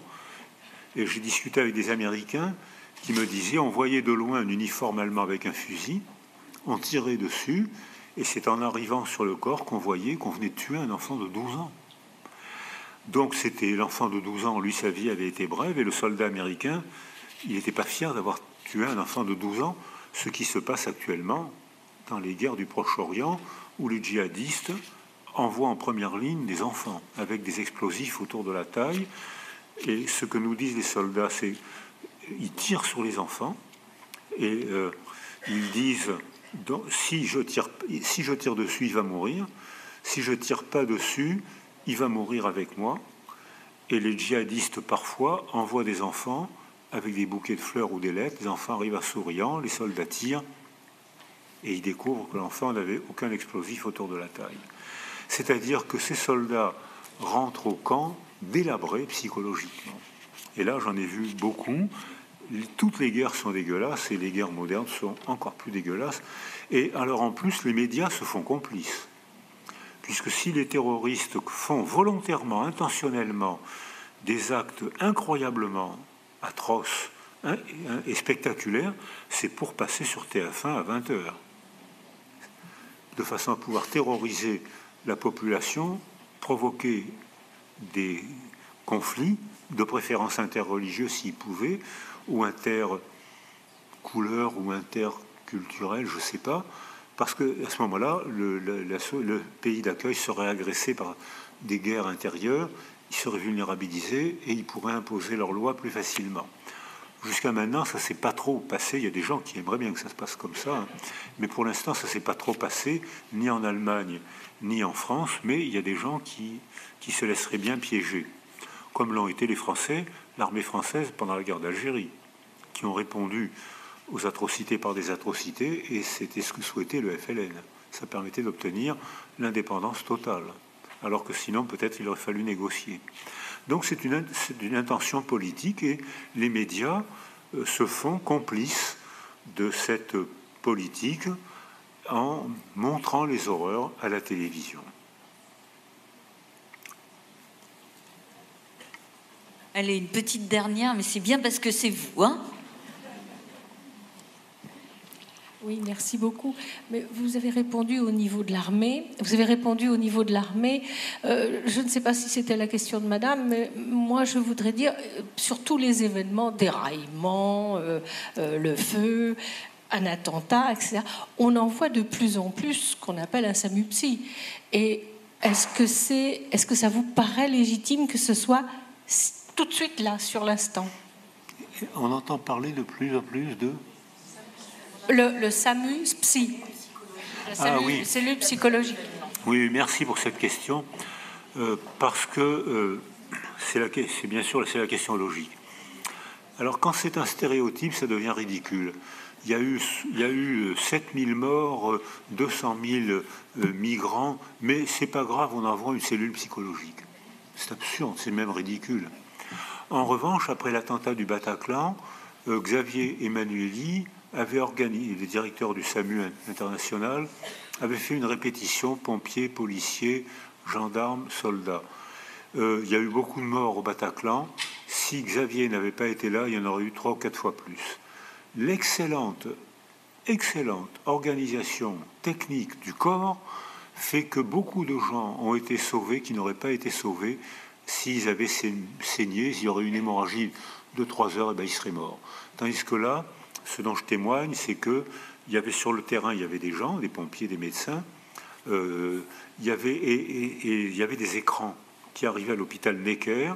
Il y a une énorme salle avec 5-6 écrans, et il y a l'écran qui filme la catastrophe sur place, et un autre écran comme un GPS.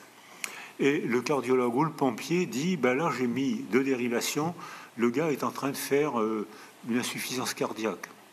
Alors fais voir, hop, il met les 2 dérivations, le médecin voit sur l'écran apparaître l'infarctus ou l'insuffisance cardiaque. Sur le GPS qui est à côté, écoute, un cardiologue qui est à tel endroit, là où il y a un centre d'accueil qui est à tel endroit, à 2 rues, dit aux pompiers d'aller à telle adresse. Beaucoup de gens ont été sauvés par cette technologie que j'ai trouvée stupéfiante. Il y a eu des morts, il y en aurait eu 4 fois plus s'il n'y avait pas eu cette technologie.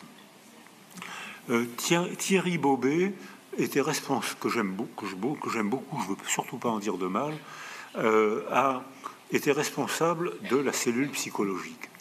Et il dit, il faut être sur le terrain, mais il ne faut pas forcer les gens à la parole. Il faut être sur le terrain, et comme je le disais tout à l'heure, le premier temps, c'est être là. Voilà une tasse de café. Ah ben oui, là, vous avez une brûlure, mais c'est rien, allez voir ce médecin. Moi, je suis psychiatre, psychologue, on verra après la brûlure, on prend un café, vous allez voir le médecin spécialiste qui va vous mettre, vous rentrerez chez vous après. Les banalités qui sont pour nous des banalités, pour un survivant, je vous affirme que ce n'est pas une banalité. Pour un survivant, c'est un tranquillisant majeur. Quelqu'un est là, me donne la parole, m'a dit, puis voilà mon adresse, voilà, je suis psychologue, je travaille dans tel service hospitalier, où mon cabinet est à côté du Bataclan, il y avait plein d'amis psychologues, voilà mon adresse. Débrouillez-vous tout seul. Si ça va bien, bravo. Si vous vous débrouillez avec votre ami, votre famille, bravo. Si vous avez une difficulté, voilà mon téléphone. Beaucoup de gens sont rentrés chez eux, beaucoup de gens se sont dépatouillés avec leur famille et leurs amis. Ou beaucoup de gens, la religion, qu'on agresse beaucoup, a eu un facteur de protection très efficace. C'est-à-dire que on a fait les évaluations, les religieux ont redémarré, ceux qui ont une croyance, qu'ils soient musulmans, chrétiens ou peu importe, ceux qui ont une croyance ont redémarré très vite, ont déclenché plus vite un processus de résilience que les non-croyants. Il faudra bien affronter ce problème un jour, il faudra bien réfléchir à ça. Donc on a... mais la faute, mais le progrès qu'il faudra encore faire et qui sera faisable pour une organisation, c'est que beaucoup de gens on disait j'ai besoin de parler, j'ai besoin de comprendre ce qui m'est arrivé, et le psychologue changeait, et 2 heures après il voyait arriver un autre psychologue auprès de qui ils étaient obligés de redire la même histoire, puis de redire la même histoire, et à la fin il disait bon ben là maintenant je me tais, je préfère me taire plutôt que de raconter mon histoire. Donc là il y a une petite défaillance qui sera réparée au prochain attentat, parce qu'il ne faut pas se faire d'illusions, hein. Il y aura d'autres attentats, mais dans ce cas-là, les psychologues auront fait des progrès grâce à Thierry Bobet et grâce à d'autres, hein. Mais maintenant, ils feront comme Xavier Emmanueli au début aussi, hein, les pompiers, les médecins au début, ils ont pas été parfaits du premier coup, hein. Mais maintenant, ils vont faire des progrès. Donc maintenant, il y a eu les évaluations ont été faites par Thierry Bobet. 1 an après l'attentat du Bataclan, il y avait sur une population de traumatisés qui étaient mal, qui ne pouvaient plus travailler, qui ne pouvaient plus parler, qui ne pouvaient plus dormir, qui étaient mal, qui étaient dans une souffrance constante. 1 an après, il n'en restait que 25%. Donc c'est bien. Et Thierry Bobet dit on va augmenter la protection autour de ces 25%, et dans 1 an, il restera 10-15%. Je pense que cela, je ne sais rien, mais j'ai peur que ces 15%-là, on ait du mal à les récupérer. Là, il n'y aura peut-être pas de résilience, mais j'en sais rien, parce qu'il y a tellement de surprises. Ça m'embête de dire ça, mais on peut le craindre quand même. Mais enfin, il y aura quand même eu 85% d'excellents résultats. Merci à